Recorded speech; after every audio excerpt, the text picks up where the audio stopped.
গাজীপুরের মধ্যে এত সুন্দর একটি প্লেস খুঁজে পেলাম আমরা। তো এই জায়গাটি হচ্ছে গাজীপুরের জোরুনের কোনাবাড়িতে। তো এত সুন্দর একটি জায়গা হবে আমিও আশা করিনি। হঠাৎ আমরা এমনি ঘুরতে যেয়ে রেস্টুরেন্টের ভিতর ঢুকলাম।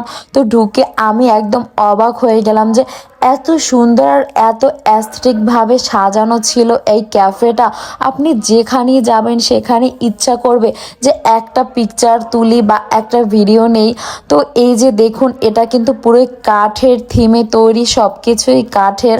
তো এখানে কিন্তু আপনারা চাইলে বই পড়তে পারেন, বই পড়ার জন্য অনেকগুলা বুক ছিল। আর এই যে টেবিলগুলো কিন্তু সব কাঠের। দেখুন কত সুন্দর করে ডেকোরেশন করেছে। এমনি তো সবসময় ঢাকাতেই যাই বা ঢাকাতে গেলে এত সুন্দর ক্যাফে খুঁজে পাই, বাট গাজীপুরে এমন ক্যাফে মানে আশা করাটাই অনেক কঠিন, তাও আবার এইরকম জায়গায়।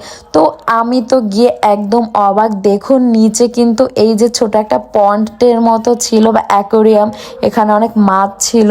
আর জায়গাটি এত পিকচার পারফেক্ট কি বলবো। দেখুন যেখানে যাচ্ছিলাম সেখানেই দেখে ও মাই গড একটা রিয়াকশন চলে এসেছিল।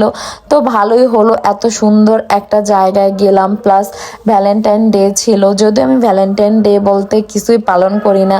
এই যে দেখুন ভ্যালেন্টাইন ডে উপলক্ষে আমি একটা রেড ড্রিঙ্কস অর্ডার করলাম, আর সাথে হট চকলেটও ছিল। তো দেখুন জায়গায় জায়গায় বই রাখা, আর এত পারফেক্ট একটা প্লেস। মানে যদি আপনি একটু ঠান্ডা বা একটু নিরিবিলি জায়গা চান যেখানে আপনাকে কেউ বিরক্ত করবে না, তো মনে হয় এই জায়গাটা অনেক পারফেক্ট।